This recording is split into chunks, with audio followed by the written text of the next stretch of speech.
then I will introduce our speakers. Then we will start the webinar. Yeah, because I know some people need the link.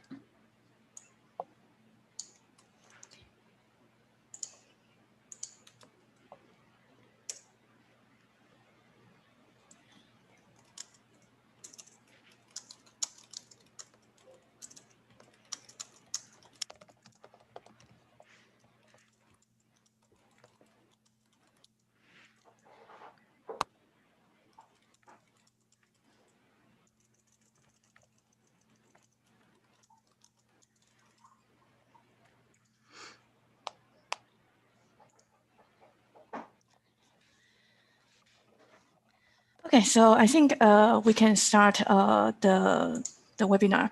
Hello, everyone. Welcome to join the APSCE webinar series. This is the 8th webinar we have so far. It is organized by the APSCE Educational, Gamification, and the Game-Based Learning SIG. So I'm very honored to be the moderator. And after the pandemic, usually many businesses we are moved online. We are forced to move online, and people start to be aware that the security issue, we have some security issue in the web application. So how to enhance the cybersecurity awareness or to encourage students to dedicate their efforts to the cybersecurity becomes a very critical issue.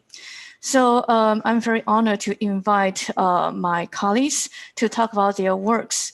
So they are talking about how to use the game jam to influence cybersecurity education. And we have two speakers in today's webinar. They will also invite the participants in the game jam to demonstrate their work in the middle of the speech. So I would like to introduce the first speaker, Dr. Lori Lebrock. She is the director of the New Mexico Cybersecurity Center of Excellence and the director of the New Mexico Cybersecurity Education Center. Her research interests includes the enterprise-wide cybersecurity, information assurance, parallel processing, and also the visualization. So she is the expert in the cybersecurity. And she's working with another speaker today is Ms. Amy Knowles. She is the instructor of the Department of Computer Science Engineering in New Mexico Tech. She is also the coordinator of the Women in Computer Science program. This program is dedicated to encourage young women to pursue their career in the computer science. Her research interests include the dynamic simulation of physical behavior and the multi-resolution modeling, precision modeling, and the rendering, and also the general computing or graphics processing units. So they work together. I mean, the Cybersecurity Center and also the Women in CS program work together in the game jam, and they will give us a good example about how to encourage the students in the cybersecurity education. So I would like to welcome them, and you can start your speech. Thank you. Thank you, Rita. Dr. Kuo.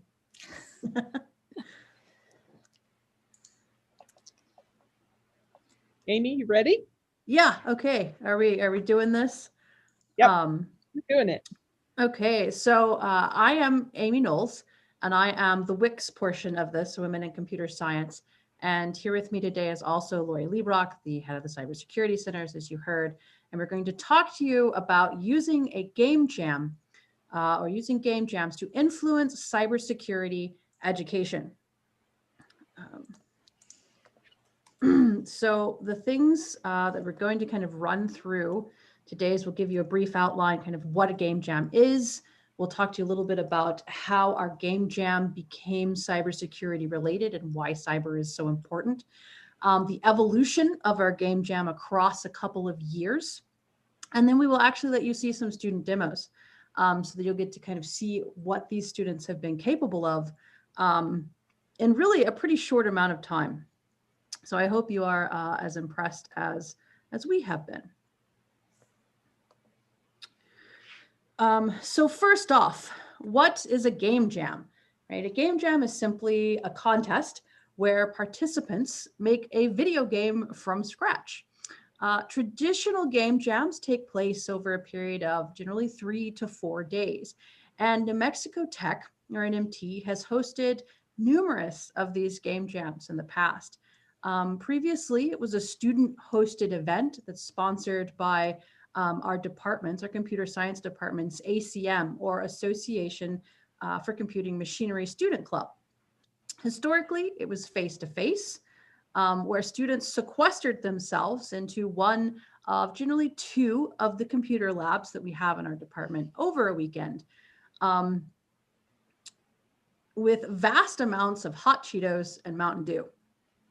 And although there was a decent amount of self-teaching during these game jams, students were expected to either already know how to build a game or have the ambition to learn very rapidly on the spot. At the end of the weekend, participants and onlookers would vote for the best game. There weren't any real prizes except for bragging rights of, we built the best game over the weekend in Game Jam. And then, of course, one of our more memorable games to come out of these previous years of Game Jam was something called Gerfolf, which was a game where a player would hit an exploding golf ball in an effort to either destroy parts of the New Mexico Tech campus or the other player, if you were in multiplayer mode, which was pretty impressive to be done over a weekend.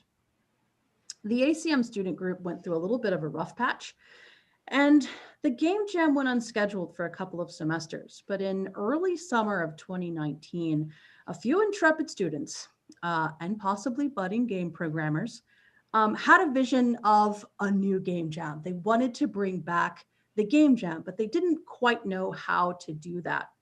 And then as summer turned into fall, something else new arose at New Mexico Tech, a pair of cybersecurity centers.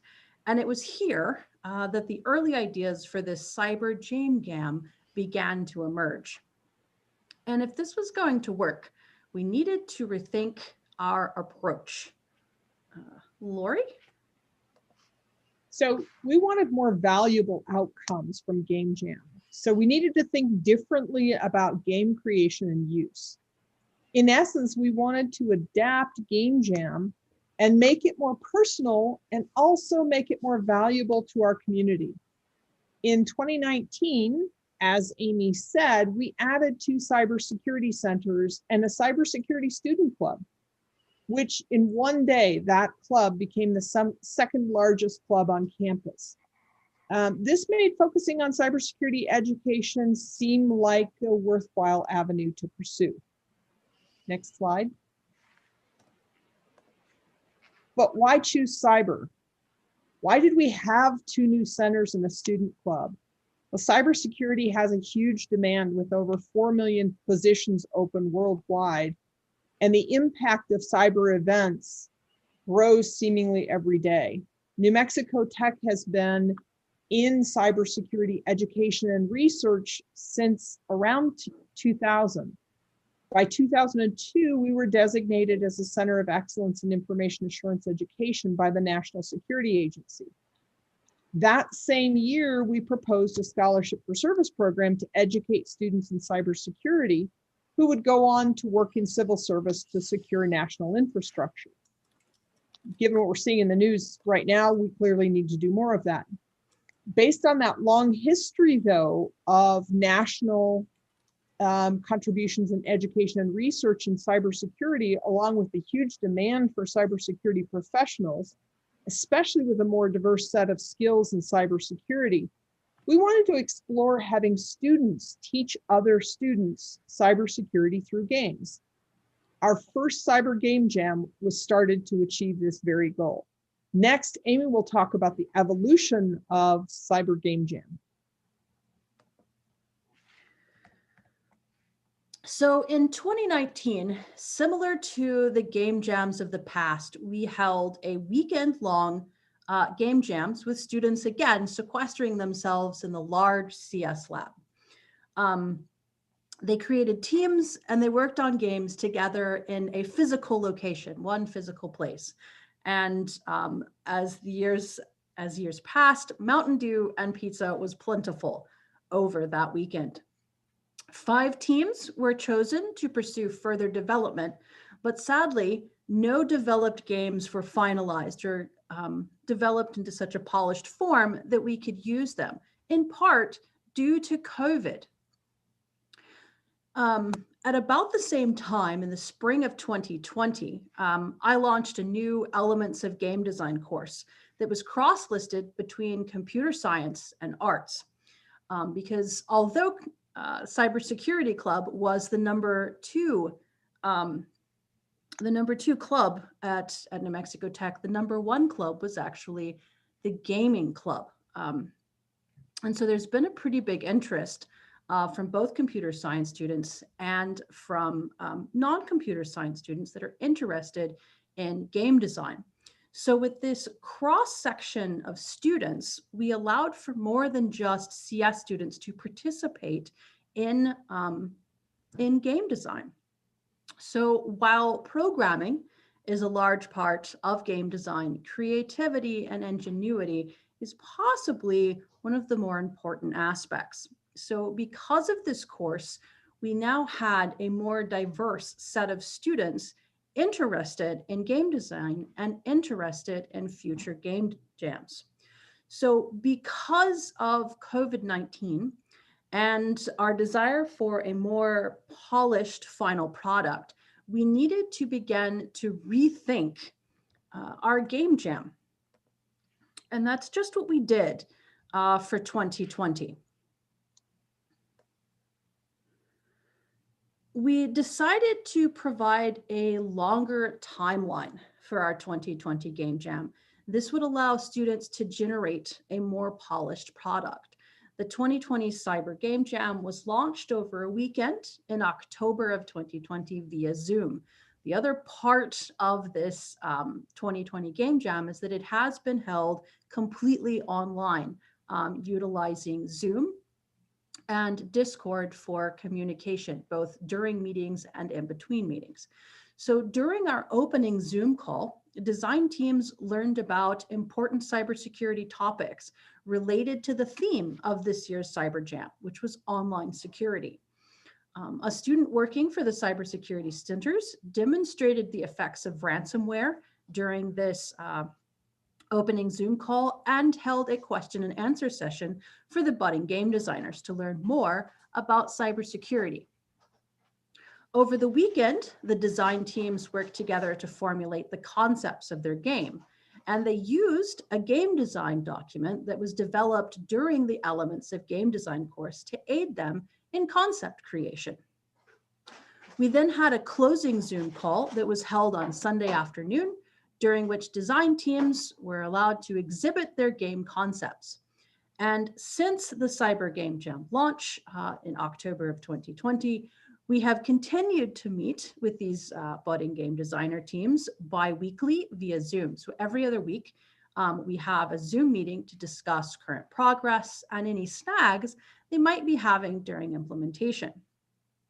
We also started a Discord server exclusively for our Game Jam. And this has been used in between meetups to provide cybersecurity concepts, game development tutorials, and basically improve communication throughout the length of our Cyber Game Jam. Students will present their final web-based video games during a closing meeting in late January or early February of 2021. So we've extended the 3 to 4 days to a number of months. Allowing students to have more time to work on their games and to polish things towards the end. Winners of the Cyber Game Jam will then have the opportunity to launch their games via the Cybersecurity Center's website.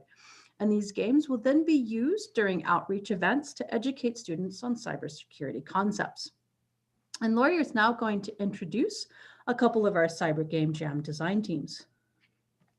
So first, we will have Nikki demonstrate her group's 2019 Game Jam entry. Nikki, do you want to share your screen and show us your game? Alrighty, can you hear me? Yes. Awesome. Okay.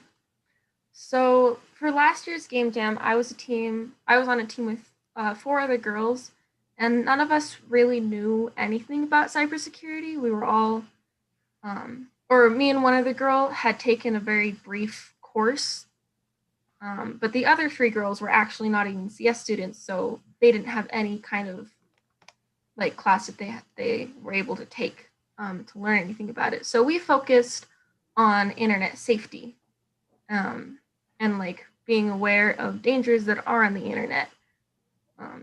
So the premise of our game was that you are a girl who wakes up in a forest, not knowing where she is, where her stuff is, just kind of lost and confused. And here, let me go and start the game so I can kind of show you. So you wake up, hey, wake up.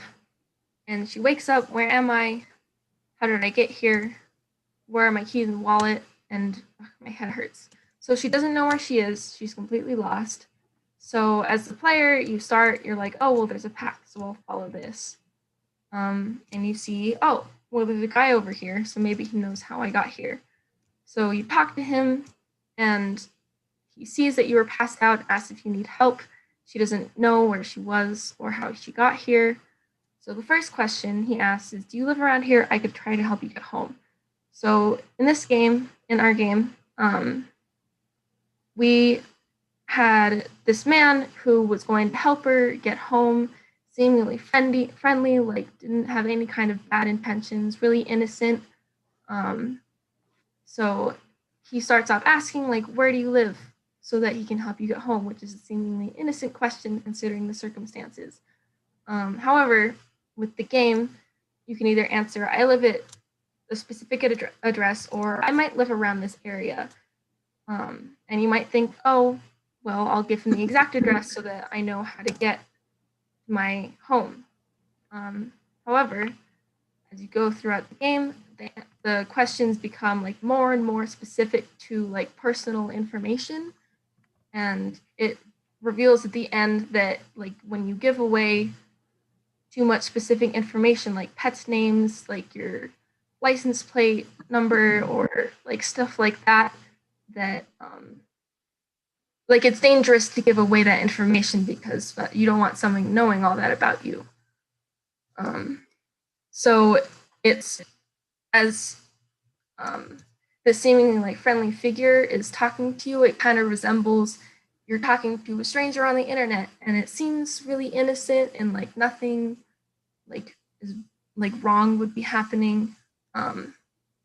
But like they collect your information, they can find out where you live, they can steal your information, they can steal like passwords and stuff from knowing like pets' names and like stuff like that, and like your mom's name and whatnot. So this was teaching like the more information you give away, the worse ending you would get. And if you don't give away any information at all throughout the game, then you get home safe. So you get the good ending. So that was really, we were just trying to teach people that like the internet can be very dangerous. You can't really trust people on the internet. You don't know what their intentions are. Yeah, so that was the premise of our game and what we were trying to portray. And I think that's about it. Thank you, Nikki. And so Nikki's game from a cybersecurity perspective was really teaching young students about social engineering and how we have a tendency to give out more information than we should, which puts us at risk for more information being stolen or other worse consequences. Next, let's have Stephen, Anna, and Corey demonstrate their group's 2020 Game Jam entry. Note this entry is not yet finished as the competition doesn't actually complete until the end of January or beginning of February.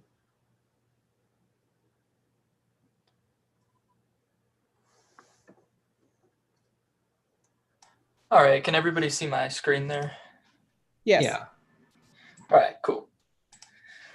All right, so hi, my name's Corey. My partners were Anna and Steven for this project. Right now, the operating name is Security Breach. Maybe we'll change that, we'll see. So the idea for this game was heavily inspired by a mobile game called Plague Inc., where you can basically create a virus to infect the whole world. And the reason we decided to base it off of this game is because we know it's fun. It's one of the most downloaded games of all time, and that was a big driving point for our idea. Is if we wanted to teach people, we wanted to first, like convince them, like, no, you're just having fun, and then, halfway through they realize they're learning, and it's too late for them to stop. And so the idea is we simulate an operating system where they can first develop malware, develop in big air quotes there.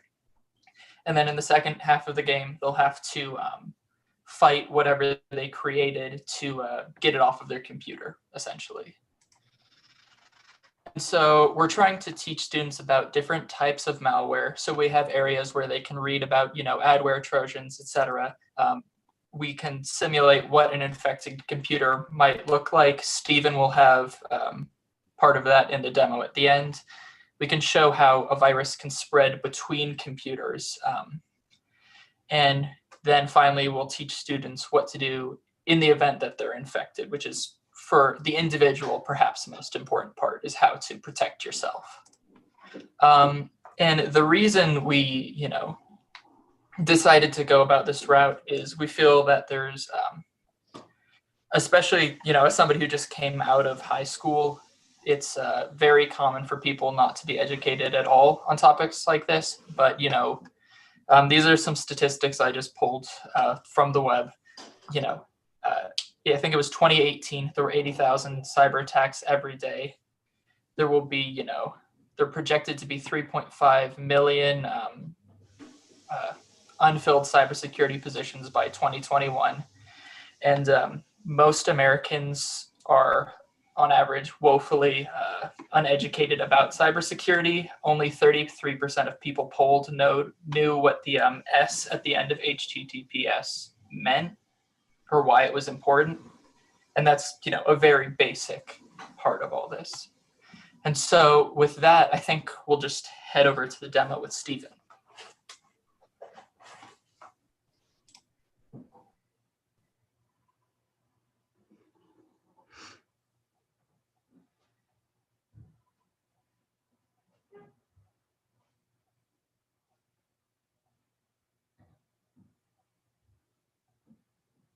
Muted.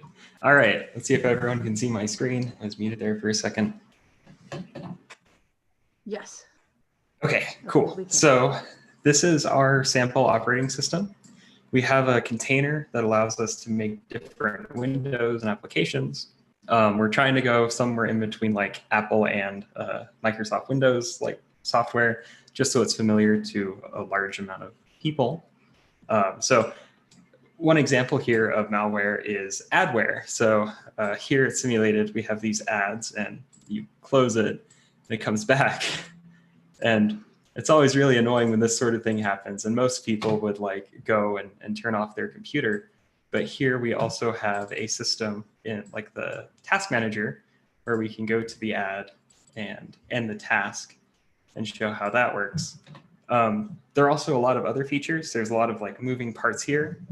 When you pull the mouse outside of the screen, you can do other stuff with the hardware, such as like turning off and on the computer or plugging in a backup drive for ransomware protection. So I guess an example of that would be like the power button here where you click it, the application shuts off, the computer shuts off. We also have a system where applications can have startup procedures. So let's say there's some virus on the computer here, it would be able to start up when the computer is turned on. And one last thing here is we'll pull up the malware creation, heavy air quotes like Corey had earlier, malware creation screen. And just for illustrative purposes here, we've unlocked all of the boxes just to show kind of all the different categories that we're trying to show. We plan to have one of these like visual, not sure what to call it, I guess, effects on the operating system for each one of these columns. So for social engineering, it's like lots of like email, like scamming and obtaining demographics of like different people. Trojans, you have software that like embeds itself into other software that looks fine, and just that sort of thing all across the board. And initially you'll only have like 1 or 2 of these squares, and then as you start upgrading them, then more will be shown, and you'll be able to generate a pretty unique piece of malware for each playthrough.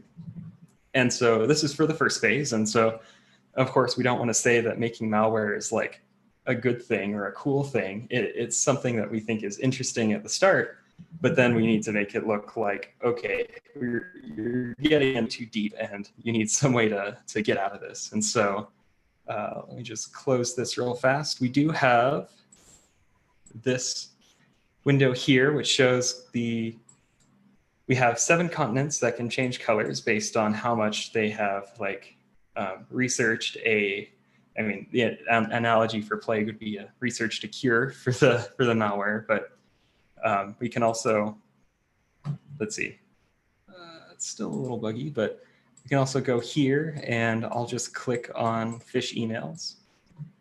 And eventually we'll start seeing this country start turning red as more and more computers become infected.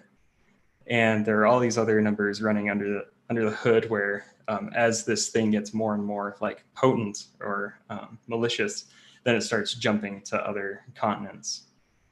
So yeah, that's pretty much the game in its current state. We also have an internet browser here that we can use for teaching people about these specifics directly instead of just from clicking buttons in a game. It's here in a very like easy to digest system. Yeah, so that's pretty much what we have.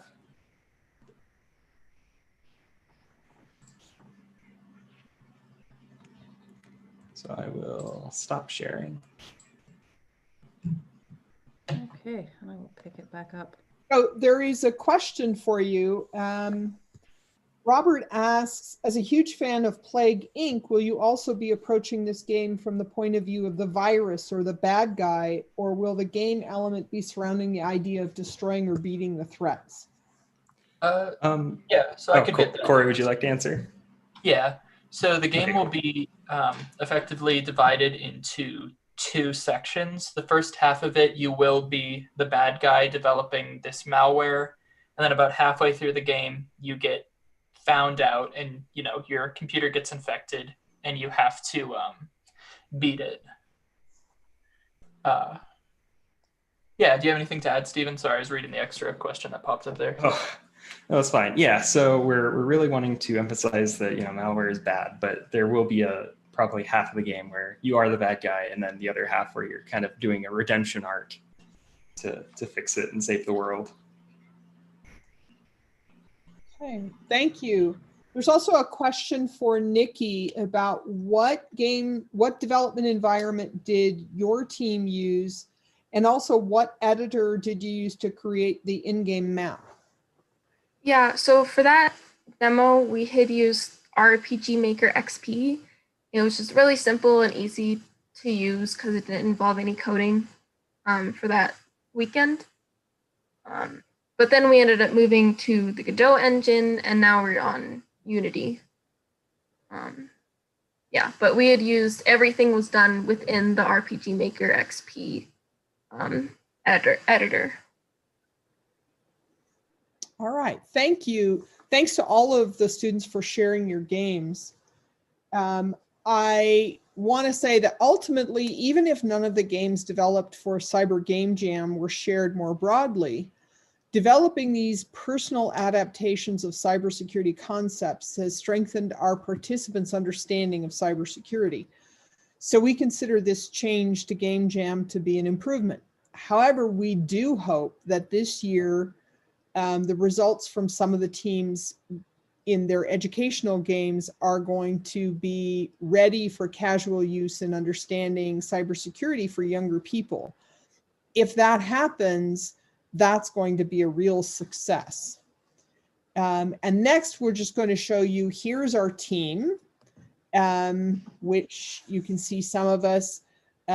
Here, as you see the team, where Lori, that's me. I focus on the cybersecurity, and both Amy and Rita are gaming gurus and work a lot with our students on design concepts and implementation and all of that. So does anyone have other questions for our Game Jam team or more for our students? If you have any question, you can try to type it on the Q&A, and we will try to answer your question. Anyone has any questions?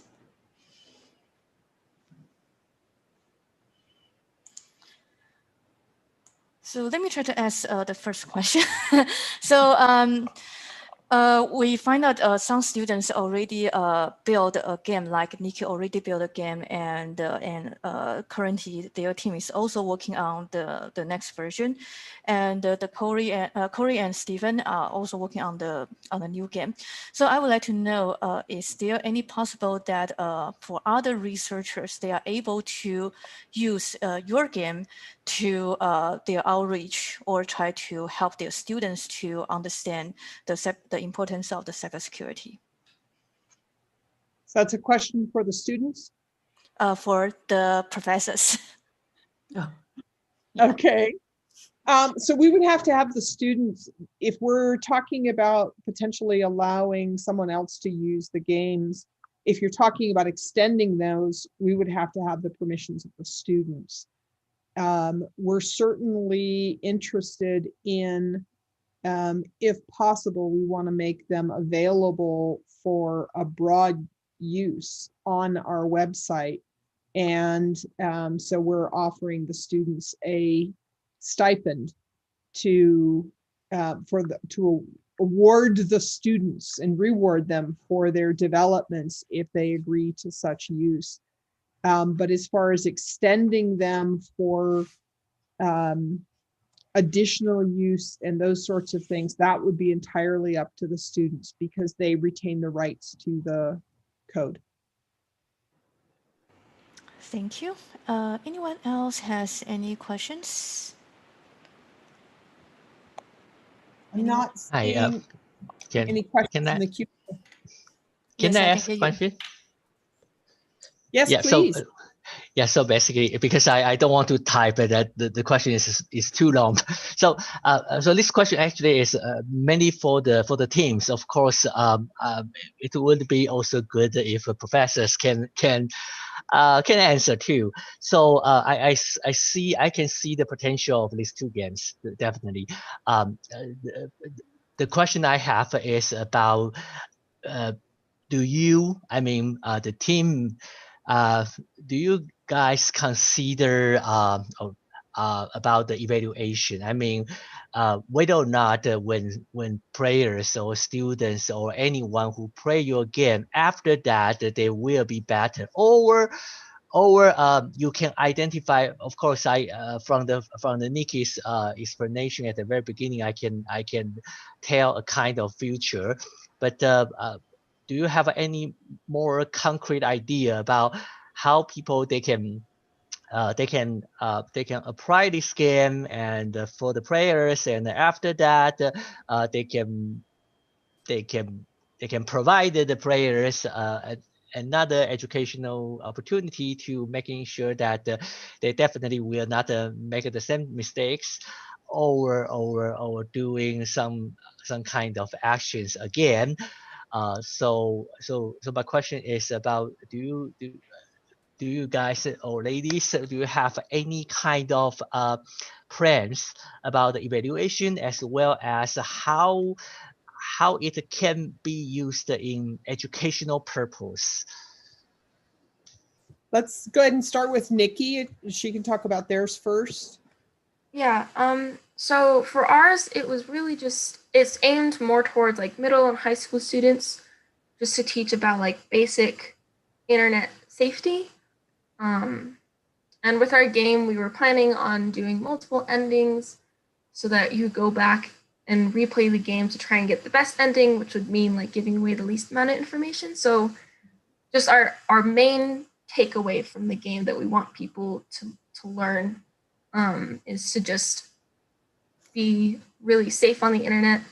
Don't talk to strangers or don't give any information away to strangers, even if that's just something as simple as your full name, or like your age or something.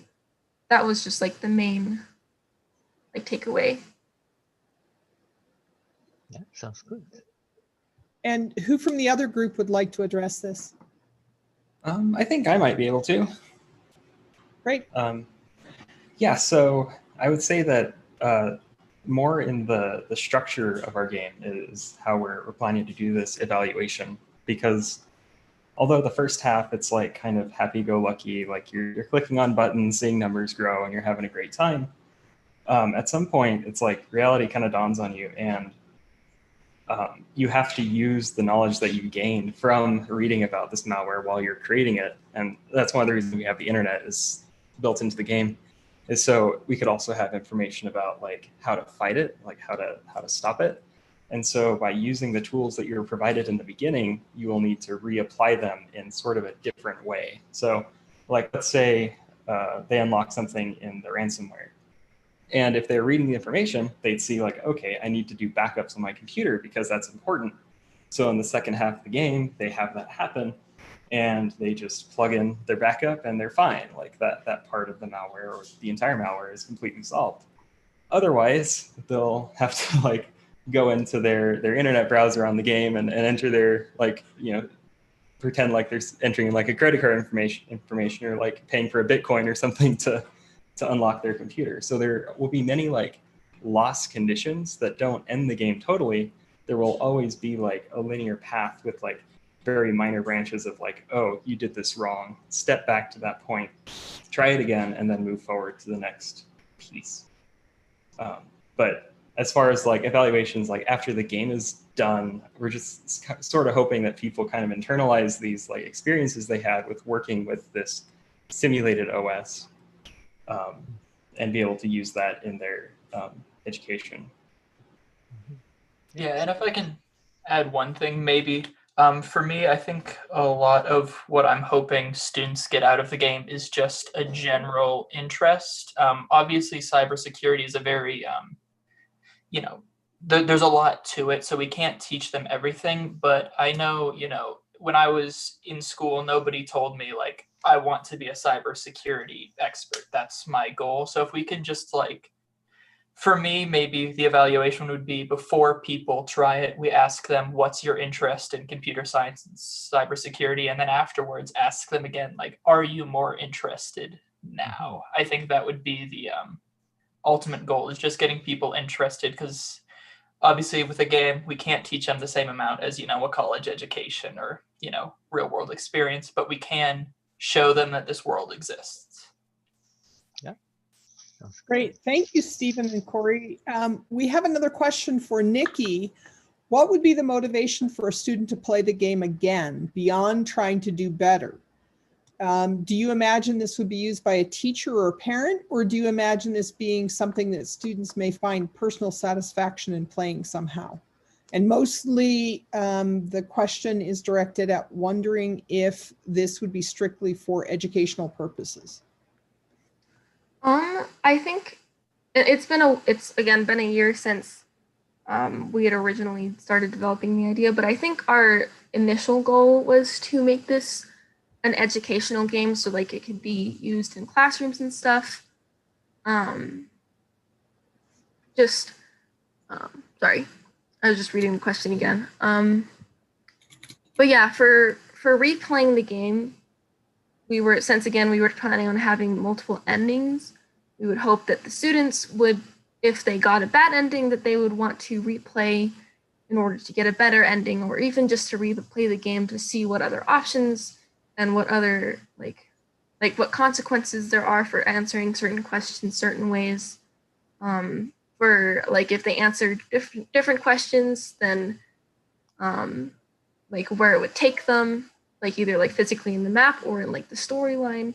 So it's really just like, yeah, like the motivation would be like exploring other endings and other options in the game. So yeah, like personal satisfaction in finding the best ending or the worst ending or like in between. Thank you, Nikki. Does anyone have any other questions? Amy, you might want to move forward to our contact information. If people have questions later, we would be happy to consider more questions on this. And then finally, does the game at the end tell the player that there will be something different or some different future for them? If I'm understanding the question right, are you asking if like at the end it tells the player that they can go back and replay? No, actually, my question is so basically at the end, you of course you want them to come back, right? I mean, play again and perhaps try different actions, so their privacy will not be revealed or something like that. So at the end, if I am a player, I see my score or something. I don't know what kind of thing I will see, but will the game tell me that perhaps I will be survive better if I choose differently in the past or something like that? So I will be able to know that I needed to go back to review what kind of actions or decisions I made earlier. So I will replay the game and try differently. So will the game tell the players that there will be different future if you did something different? Okay. Yeah, we hadn't gotten that far in the game to have that yet, but we had talked about and planned to have either some sort of achievement like function so that it'd be like, oh, well, here are all the different achievements for the different endings. So it kind of, or even something at the end of each like playthrough that would say, oh, go back and try answering questions differently to get a better ending or a different ending. Like we would definitely have something to kind of tell the player that you can go back and play again to get different results. For sure. We hadn't figured out quite yet how to do that. Okay. But that was definitely another thing that was talked about at the end of this video game was if you had the kind of worst of the worst options, you took a shortcut and you ended up in this kind of room that the Oracle had collected all of your information, and you actually see all of the different information that you'd given that Oracle. So if you supplied them your address, it would, pop up a GPS figure of where this house is. If you gave them your name, it would maybe pull up an image or a student's picture of your image. So it was kind of showing them exactly what they gave up along the way. Mm-hmm. Yeah.